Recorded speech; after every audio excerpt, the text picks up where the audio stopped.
Hello, everybody. Welcome to the Welsh Republic podcast, episode 166 today. And I am here with my guest, Maria. Hi, Maria. How are you doing today? Hello, Welsh. Thank you for having me. Everything's wonderful. It's a spring day in Moscow. At the moment, I'm in Moscow. That's where you caught me.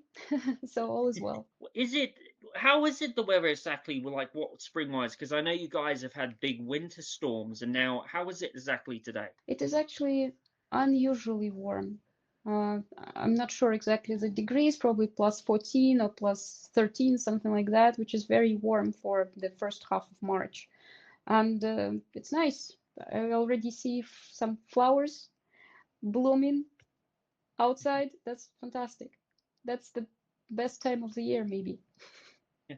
When you like in the autumn, I can imagine like in the autumn, Russia's very cool. You get a lot of like views, a lot of trees like bringing out like their leaves and all that stuff. But regardless, in the winter time, I mean, man, just going to a lot of the cities in Russia and seeing like Moscow must be such an experience during the winter too. Just the beautiful, parks and like the buildings, really cool. Yeah, with all the lights, it's fantastic.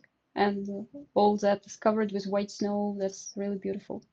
Any season is beautiful. But I guess the most spectacular are winter and summer. Though I love autumn too, with all these golden leaves and no, all of them are great. Spring is great as well. Come on, anytime, whatever.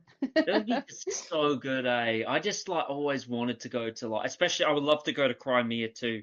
Crimea and see all the beautiful beaches there and all of the beautiful views. Even go hiking in Russia too. That would be incredible too. Would you Yeah, recommend any good hiking places in Russia? Like a good for you, hiking you, place you would really you, recommend? you pick any. They are all great. Depends on your physical condition. You can do light, like in Karelia. You can go extremely high end, like Elbrus or Kamchatka. You know, you can have everything. Russia is huge, and the variety is infinite. It is a very big country. It is, well, full of natural resources. So, Mhm. Maria, speaking of that, how's how's your day been today? What have you been up to? Well, first thing was to wake up and get connected to your live stream. So it's all good. Yeah, I still haven't had any coffee yet, but I will do that later. Yeah, all is fine. I have some stuff to do. You see, with my work, I took upon myself quite a lot of stuff. You could call it work or career or whatever, but it's more of a volunteer function as nobody's paying for that. And I have a lot of videos to process, to edit, to translate all the time because that's part of my, I would say, service to my country because I'm trying to spread the word on one hand to bring our side, our information out there, like through you, for example, or through other Western journalists I talk to, but also to bring here to Russia the knowledge that we are not alone and that we are actually supported and the world stands with us to like big time as well, even though it's been shown in the Western mainstream media that it is not the case. That's not true. The support is huge. So I'm bringing out over here the Western views, the Western support as well. It's important. So, Maria, tell me about yourself. What got you into the career you're doing as a volunteer? And tell me how exactly, because you said you were once anti-Russian, what exactly made you become pro-Russian? Go. Well, anti-Russian is the wrong way to put it. You see, those people, most of those people who seem to be anti-Russian, to be against Russia in this war, they think that they're actually pro-Russian and that Russia went insane. And they don't understand what's happening. They don't understand the reasons. They don't want to know the reasons because it means that they would have to completely change something very fundamental in their worldview. And it's a very difficult thing to do. So when I was, as you say, anti-Russian, I actually wasn't. I thought that I'm very pro-Russian, but it's like you would have Nice. mentally sick relative or something who you absolutely love, but the person is impossible to live with because of his mental condition, like whatever, like something like that. Like you have a mother with dementia and she does all these crazy things and you love her because she's your mother, but you also know that what she does is crazy and she should be stopped. That's basically the sentiment. And to me, going for the first time, it was August 2022, going to Donbass for the first time was a life-changing thing. I was very, in spite of everything of what I saw, which was pretty horrendous, I felt relieved because I understood that mother doesn't have dementia. She does everything right. She does what has to be done. And even though it might be shown by certain agencies with certain agendas as dementia, that's not the case. The actions are justified and mother really knows what she's doing. And that was very important. That was a big relief for me to see that, because I saw what we are fighting with, who we are fighting with. I saw what the enemy is doing. And I hate to say that Ukraine became an enemy, but I have to accept it. I have to recognize the fact that what it has turned into is an absolute enemy, and not just of Russia, but of humanity at all, because what is done by them isn't something that any human being can imagine sometimes. It's insane. It's just insane. It's beyond any reason, unfortunately. When you were there in August 2022, like you mentioned, what were some of the specific stories that you heard that the Ukrainian army was doing to the citizens there, and like what was other horrific stories that you heard that was happening to people there from Ukrainians on the ground? Well, you probably know how they fight. They use civilians as a shield. They won't let them leave the place. First, they fight inside the cities. They prefer not to spend effort and money and whatnot to create real defense system. They use cities as defense, which is very convenient. They don't care that it's someone's homes. They just occupy the homes, the flats, the residential buildings, and shoot from there. They put people in the basement, so they are not in the way.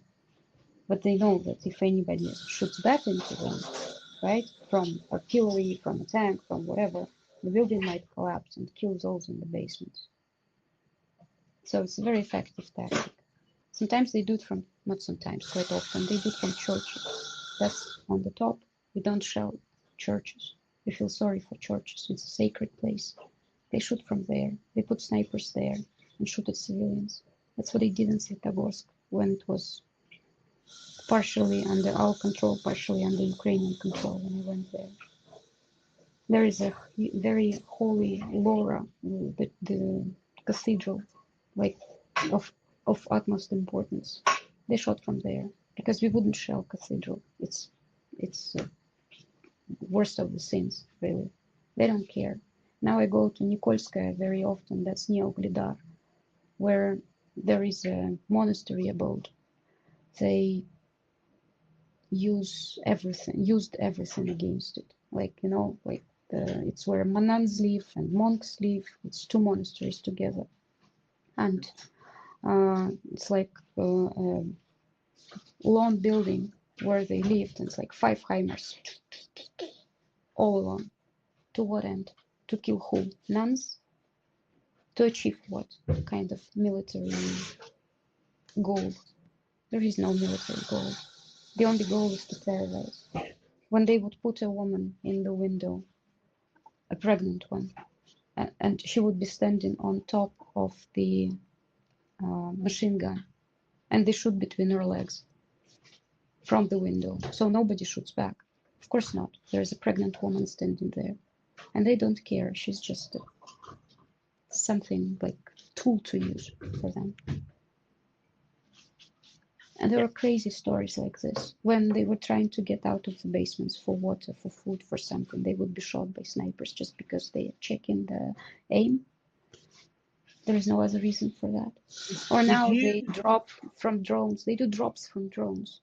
So the operator knows it's not like an artillery shelling or something when you are not 100% sure where your missile would land. When you use a drone, you know exactly where you do the drop because you see it from the camera. That's how you make a decision to do the drop.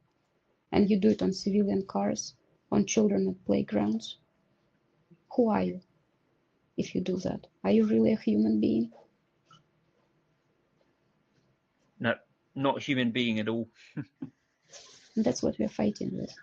That's what we're trying to stop.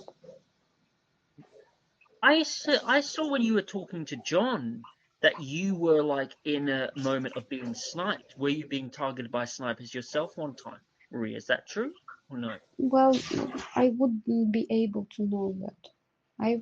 That was in Svetogorsk. 200 meters till Ukrainian positions. They had it as a, well, like I said, as some sort of fun or checking of their aims. Whoever would go out on the street was a potential target for them. They killed quite a lot of people there, we were told by the civilians who brought humanitarian aid to. So could it happen to me? Yes, it could, but it didn't. So it's not like I heard anybody shooting at me at that time. On the other hand, I didn't know. I was told about it later, so I didn't know what to listen for. I remember a long time ago, Maria, I watched a video of John, and you know Alexander Dugin's daughter, Daria Yes, Dugin, the one yes. who passed away. God bless her soul. May she rest in peace. Very talented, Well, very passed talented, very away. amazing Yeah, passed person away is she not was. exactly the right thing. She was murdered by Oh Ukrainian yeah, terrorists. sorry, but she was murdered. My apologies, everyone. Sorry about that. She did a video with John that came out in late 2022, and they went to Eastern Ukraine, and they were seeing a lot of the Nazi symbols and stuff like that. And it Yeah, was insane because you were seeing like stories of these Nazis in Ukraine kidnapping people, some stories of them even taking, ethnic Russians, burning them on stakes, killing them, like all that stuff, sex trafficking. And there was even one incident where John and some other journalists have gone there and they've seen like satanic like Nazi rituals on some buildings. Like it's in some buildings, it's absolutely mad. Did you ever see that a lot, Maria? Like these that was uh filmed in Azovstal in Mariupol. yeah Those videos that you're yeah talking about. yeah. Hmm. Yeah, Did you? so I was in Azovstal later, and all that was cleared away by then. I went once to a children's camp. You know, when it was Soviet Union, we had so-called pioneer camp. These are camps where children could spend a month or 3 weeks, whatever, in summer. They had all kinds of sport activities, health activities. It was throughout the whole Soviet Union. When it collapsed, it stopped being called pioneer camps. It started to be called like youth camps or something. And it still exists, and it's a great practice. Only in Ukraine, they started to use those camps for a different purpose, to train children into soldiers, basically. I was in one of those camps once. There were books explaining how to make uh, explosive, how to put explosives into dolls.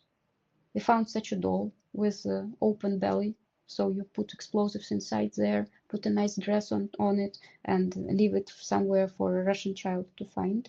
There were books on how to do combat inside the city. Quite a lot of, well, Nazi symbols found there, and Azov symbols and Bandera stuff and also SS stuff, so quite a lot of that.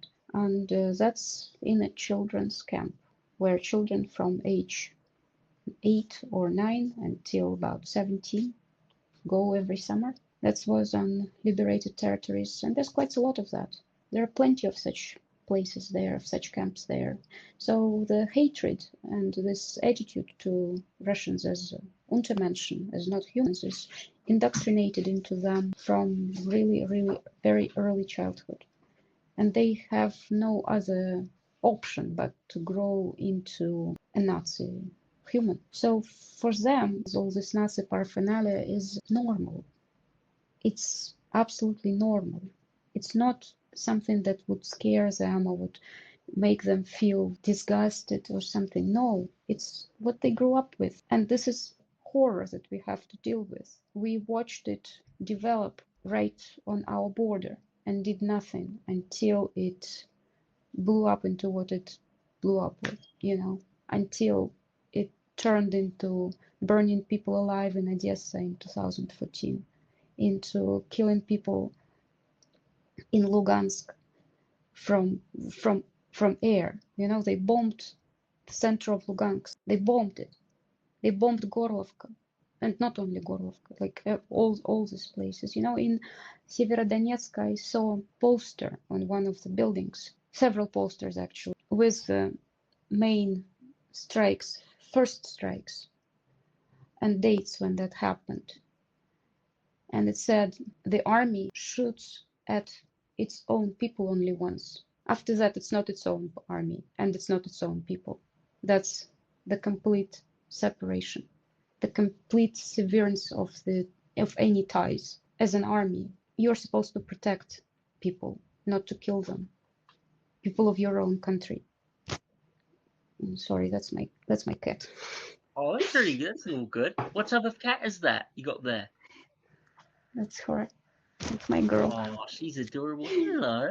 Yeah, she came to me. She always does. She's a very social person, but I mostly see her tail.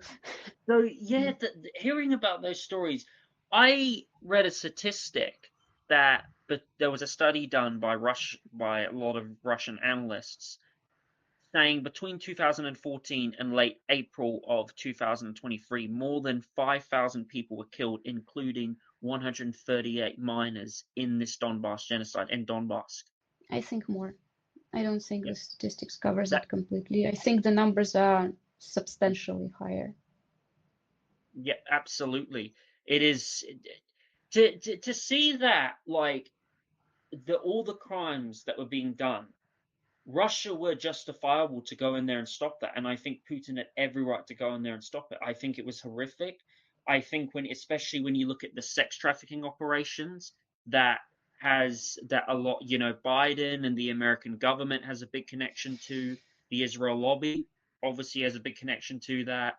Epstein, all of that stuff, the elites, how, you hear stories of Ukrainian kids being taken away, it's just messed up.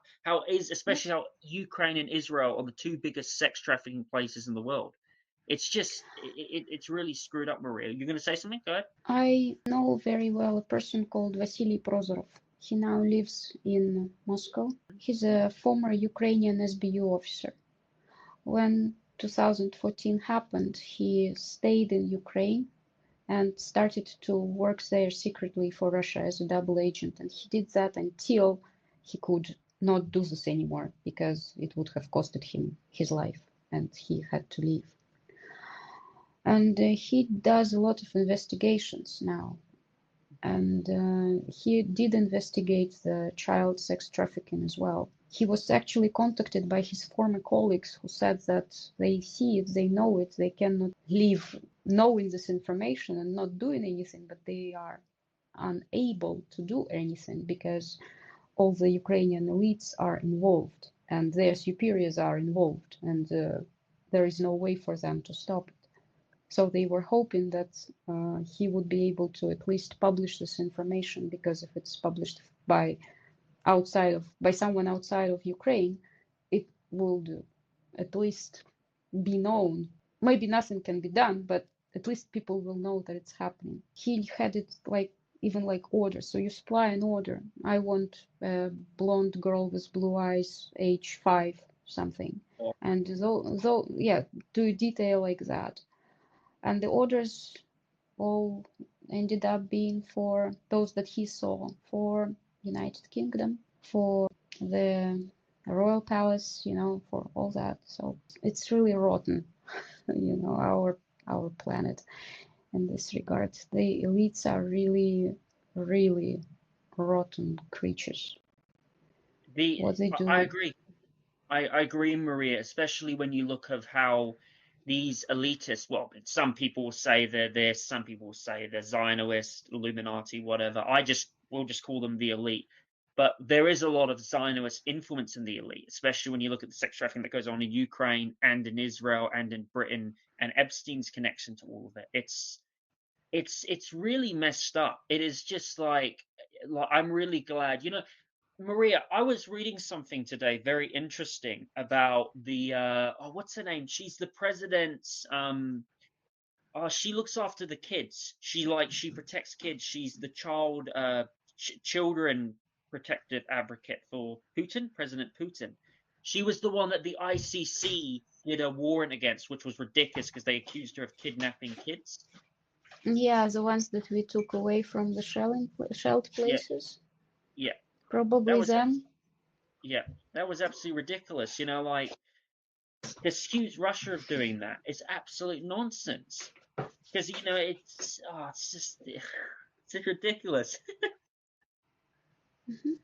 You know, Yeah, yeah. like and Maria, who is that girl that you've helped out a lot? The one that was on the Ukrainian kill list, the 15-year-old, 13-year-old, the one You mean Faina? She yeah, was yeah, put on. Faina, Yeah, there is a website, Ukrainian kill list that yeah, you mentioned. It's called Mirotvorets. They put there pretty much everyone who they consider a threat to the, I can quote, sovereignty of Ukraine.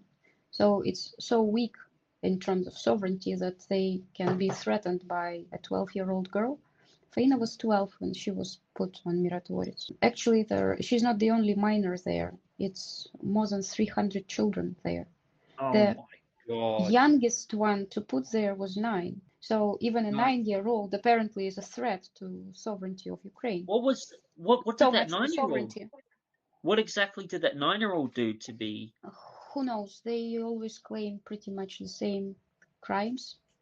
So threat to the sovereignty, support of Russian occupants or something. So 9-year-old apparently was successful enough to get to that website. Basically, everyone you talk to from Russia would probably be there. John is there as well. I am there as well. I'm sure Bella Lieberman is there as well.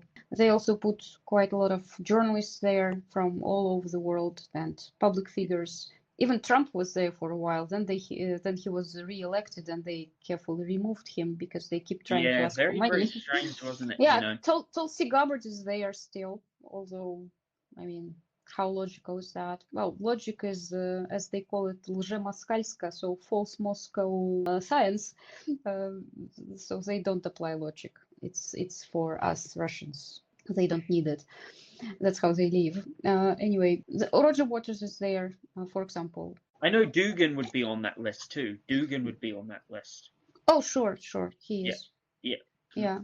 I I was just going to ask Maria, that girl who you were helping out, what's her name again, correct? Her name is Faina. Her last name is You know, Savinkova. what Yeah. is this? Can you explain to me what is the story about her and how does she deal with all of those threats like coming to her from? She's a writer.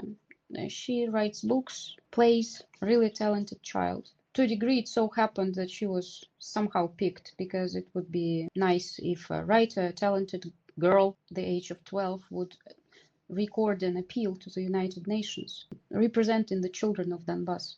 That's how it all started, I guess. So she recorded that appeal to the United Nations saying that children of Donbass also deserve peaceful childhood like all other children in the world. And could you possibly, United Nations, do something against Ukraine because it's killing us on a regular basis, ignoring all Minsk Accords or whatever, and it continues. That was in 21, I think, when she did that. That's how she got herself on Mirotvorets immediately. And then it just continued. So she keeps recording her appeals. As a talented child, she does interviews because she is a representative of the region, of the youth of the region. So people agree to talk to her. And she asks them very relevant and very smart questions about the current situation in the world. Our most recent interview was with Randy Krediko, who also spoke a lot for Donbass. He has been in Donbass in 2023 He will hopefully come back this year. She interviewed Larry Johnson. She hopes to interview George Galloway, for example.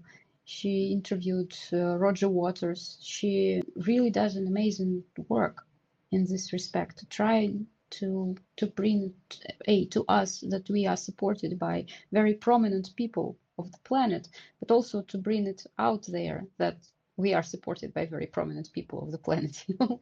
That's really huge what she's doing, and it is my service to try to help her because she doesn't speak English. She needs to be translated, and I am the translator.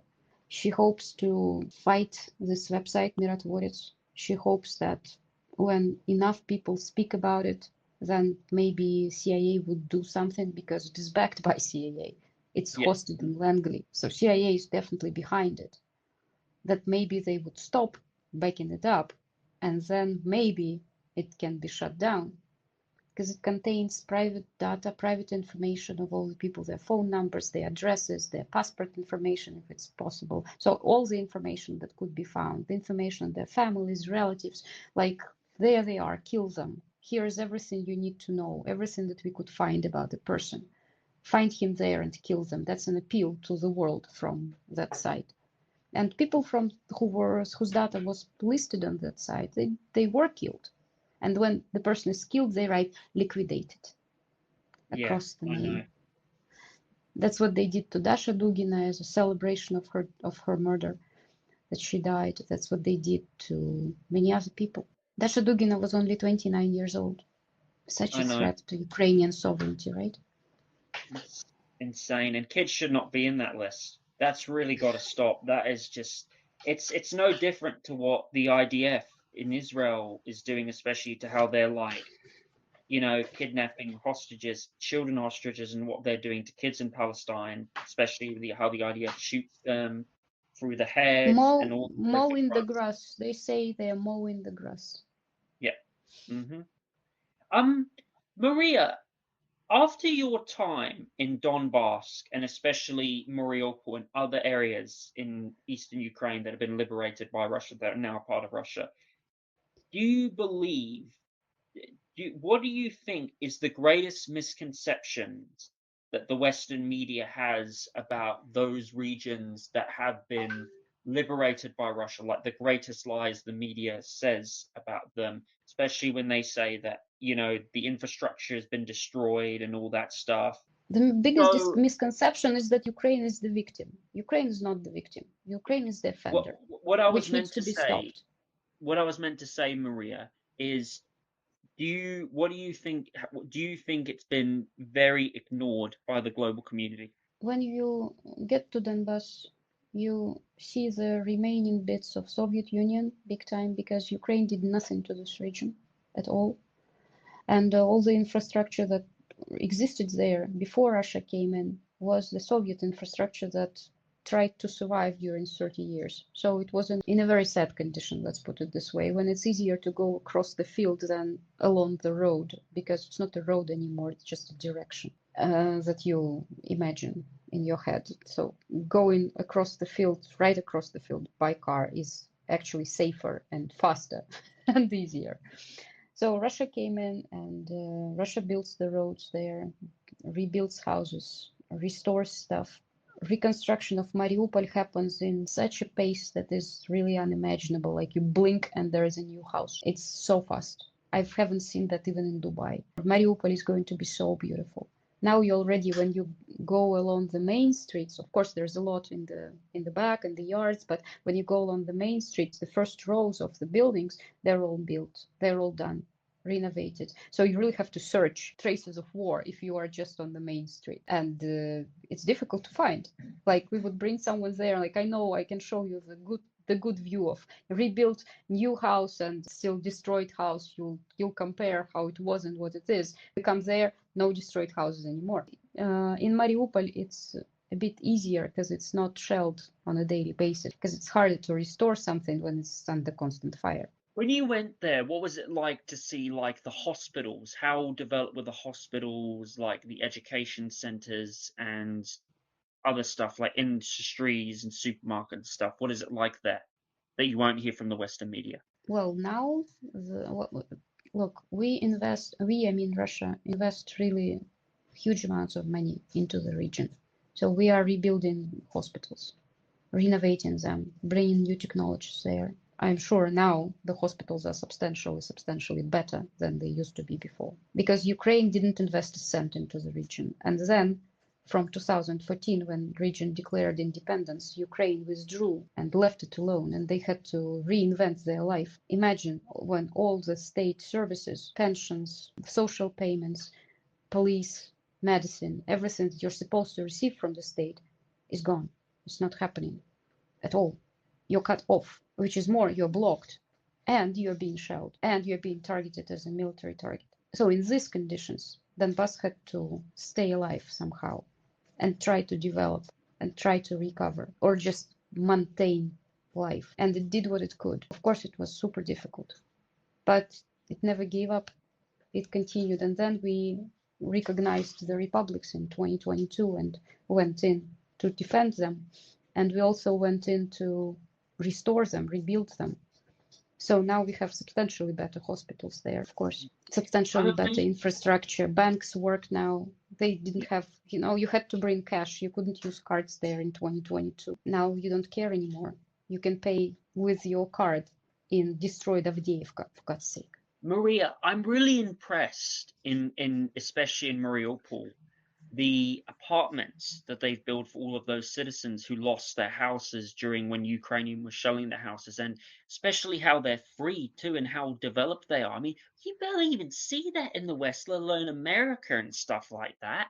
Like it's just Yeah, we went to those houses. It was back in 2022, actually, so very early, when the first areas of the city started to be rebuilt.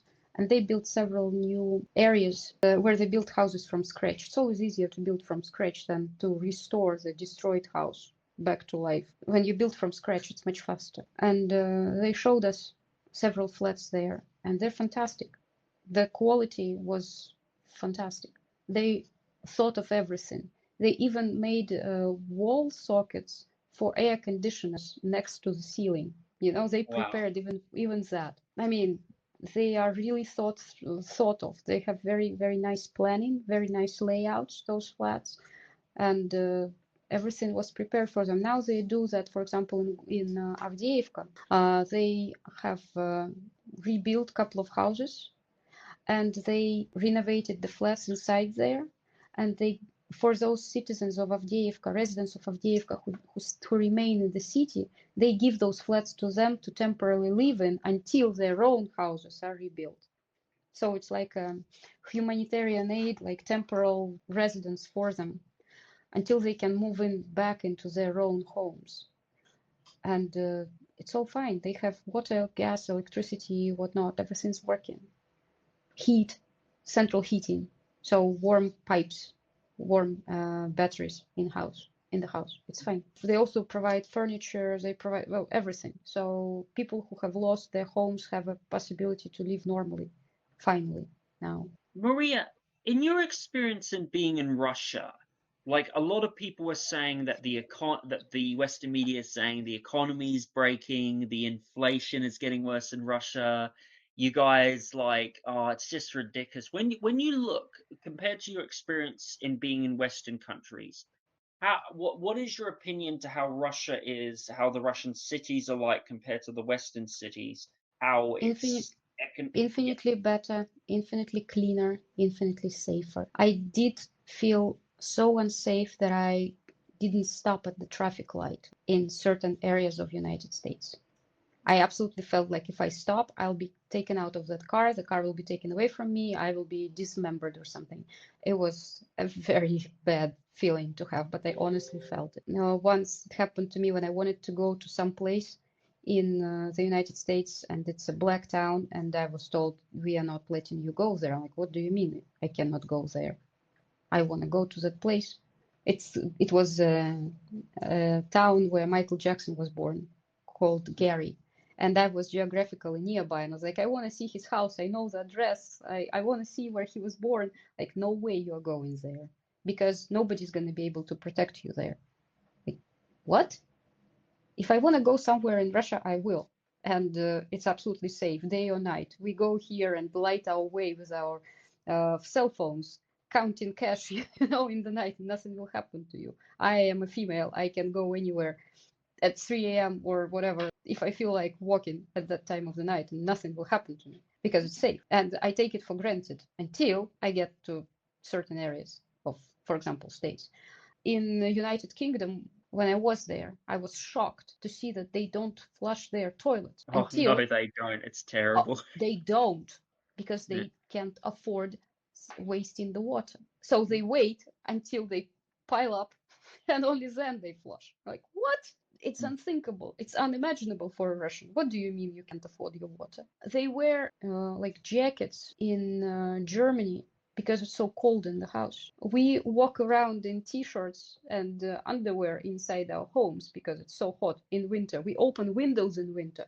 It's so hot because we have freely working central heating in every flat, everywhere.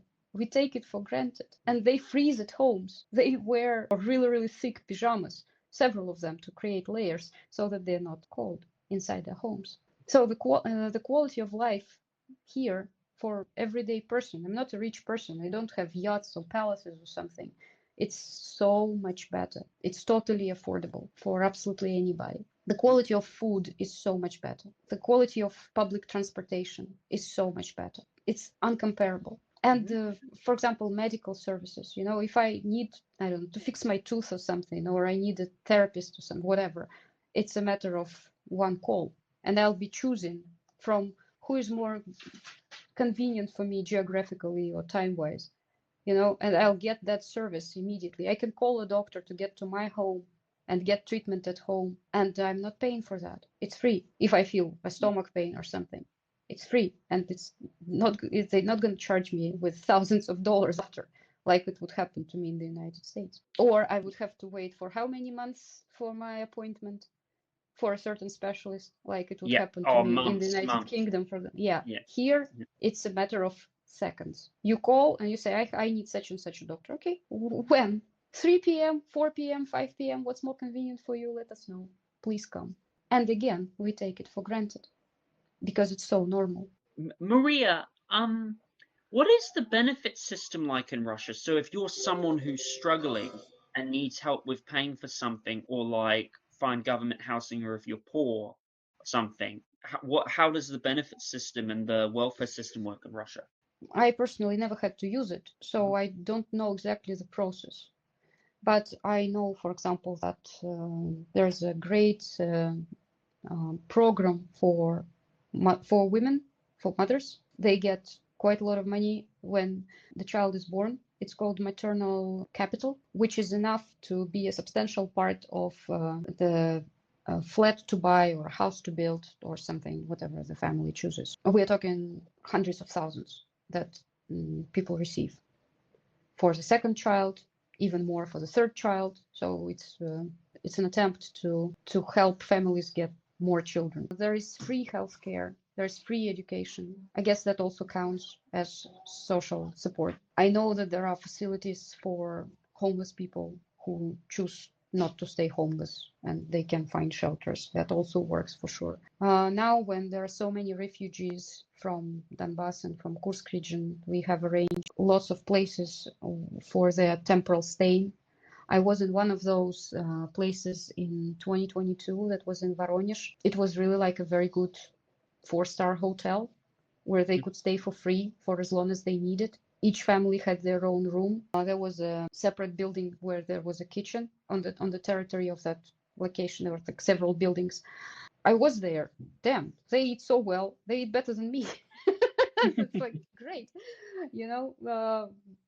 fruits, vegetables, meat, like all of it, like perfect. There's, well, as I said, we have free schools, free kindergartens for people, lots of different sections, like additional trainings for children that could also be free as well, like sports stuff, whatever. So the social support is huge in Russia. Of course, all of it could be also paid options. If you want to have your child study for money, you can find a very expensive private school and send him there. Doesn't mean that he will get a better education though, but you will feel important. Happens.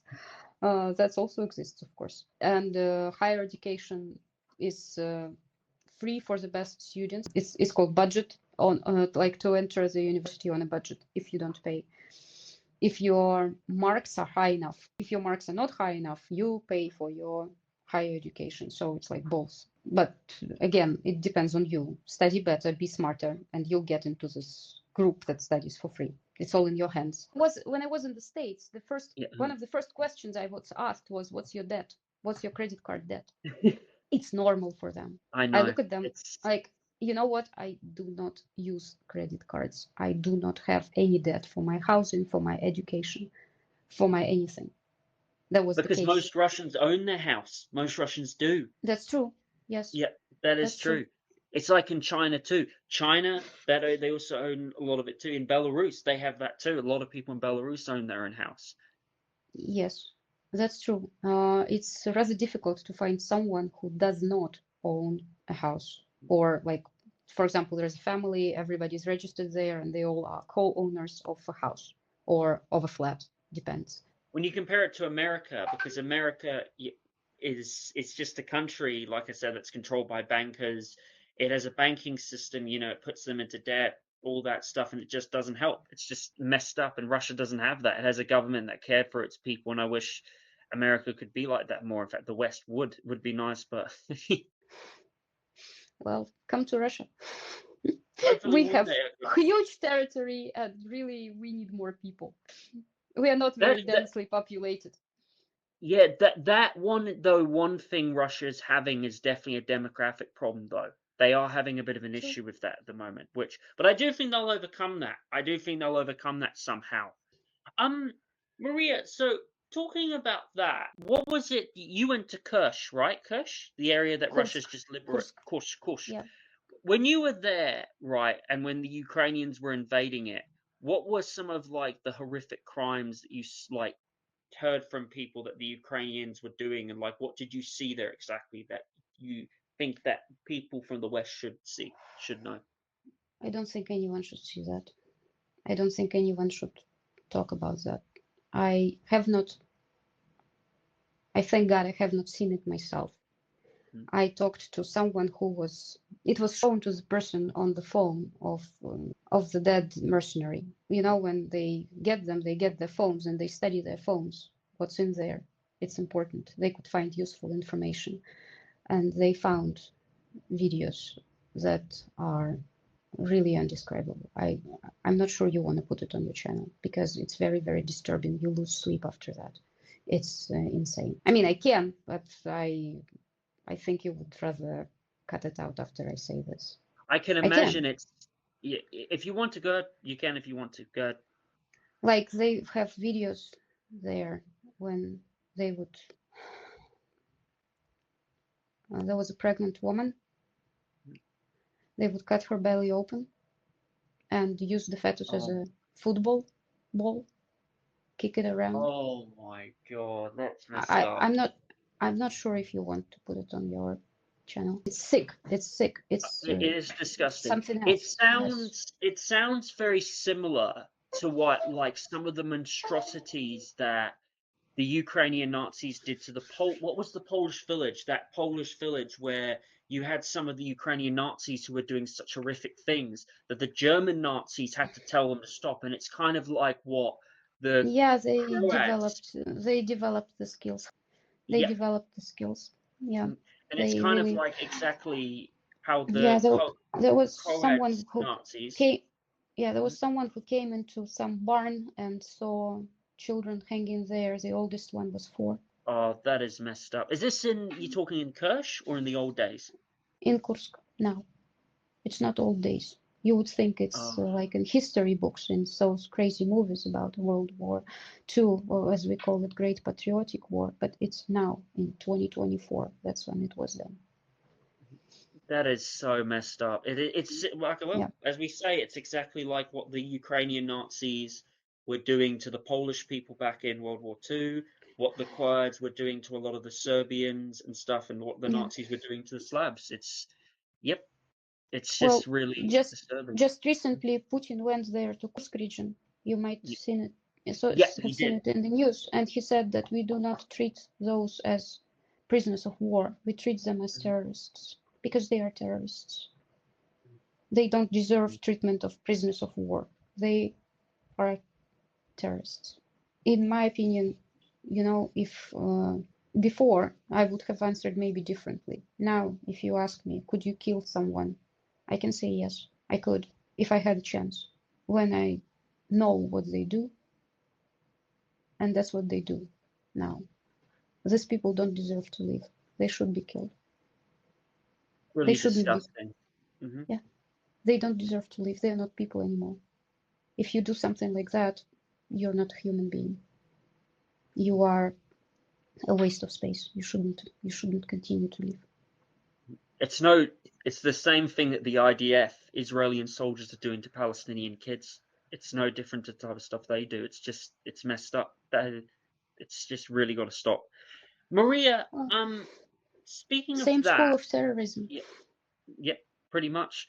And it's no, yeah. Maria, speaking of that, you were mentioning also about like how people in Ukraine, like journalists, have been targeted and stuff like that. Can you explain more about that, of the details you know about that? Just recently, it was either end of the year, just beginning of the year. Even Bella that you mentioned, they went to Gorlovka on 2 cars, and on their way back from Gorlovka, one of their cars broke, and they all got 6 of them packed into one car of Bella, and they continued like that, and that car was attacked by a drone.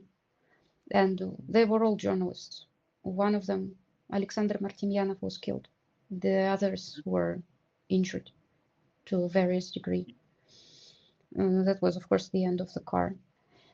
Press is a number one target. Press and medics are a number one target because the word should not be spread, according to them. When they shell something, they wait. You know their strategy. So they would shell a school or concert hall or a market or a bus stop. Whenever there are people, the more, the better. The more efficient it would be when they shell it. They wait for about half an hour, 40 minutes, because that's when all the fire team would come, the medics would come, everyone who helps would come there, all the emergency services, and of course the press covering it. They would gather there, and then they shell again to I make know. sure the damage is maximum. It's a constant strategy for them. That's really got to stop. That is really messed up. Maria, Yeah. let's talk about something a bit positive here. What would you Okay. say as your opinion as a humanitarian volunteer work? What would you say is your favorite thing to do when it comes to helping people? What do you like doing the most? I don't know, it's just giving them stuff because it might be something very subtle, something very small, but it does a huge impact in everyday lives Can because you they give did they didn't have food and now they have something on the table. It's cool. it is? Can you give me one example of someone who you really made happy out of nowhere and came up to you and gave you a hug or something? Oh, they all did. That's the thing. It's a constant thing. I don't think I ever hugged that much on those trips. It's constant because they don't take it for granted. They don't expect it when it happens, and they are very thankful for that because, well, it's important for them to know that they are not forgotten, to know that what they suffer from, it doesn't go in isolation or something, that the world knows. And when I go there, I always tell them, because on my channel I collect donations. It's the money that I use to buy all this stuff, because I wouldn't be able to do it alone, obviously. I'm a channel of human kindness, of human goodness, and generosity of spirit, so it just goes through me and I deliver. It just happened this way. And on the receiving end, I always tell them, like, guys, this is not from me as just me. This is from everybody. And everybody being people all over Russia and also people from all over the West as well. they send their donations just the same, and some quite substantial amounts, because they really want to do something to be able to, I guess, to look into the mirror without shame for what their governments are doing, as if representing them, but it's not representing them. It's only representing themselves and not the population. So many people stand with us, and I always deliver this message together with the food, or with supplies, or with clothes, or with, well, whatever they ask for, like generators or heaters or batteries or something. I mean, depends, whatever that might be. I always tell them that it's from the whole world, and of course, That's they're happy to know that. Maria, it's absolutely fantastic you're doing that job. We need more people like you in the world. We definitely do. You know, we need more people like you who can give people Well, hope. I'm just a channel. Like I say, it's not me. It's the structure of the moment that it happens to go Yeah. through me, because I have a possibility. I have time and opportunity, and I don't have other factors that most people have. Like they have to have a regular job, they have old parents, or they have young children, so they can't go so often. It might be more difficult for them than it is for me. I'm a freelancer. I define my schedule. I don't have to go to the office 9 to 5, Monday through Friday, so I only have weekends left to do what I want. That's not my case. That's why I happen to be that channel. But it could be anyone. It just coincided that it's me. And if you know that you can do something, then you must. Maria, it's been an absolute honor having you on my show today. Is there anything else you would like to say before we finish up? I don't know. I would just say thank you for guys, whoever is watching this. Thank you for watching. If you feel like helping people of Donbass and people of Kursk region, there is a lot to do in Kursk region still. It's not liberated completely. And if you want to help us as Russia to fight that Nazi plague, don't stop yourself and do something. Even a prayer or a good thought, that's already something.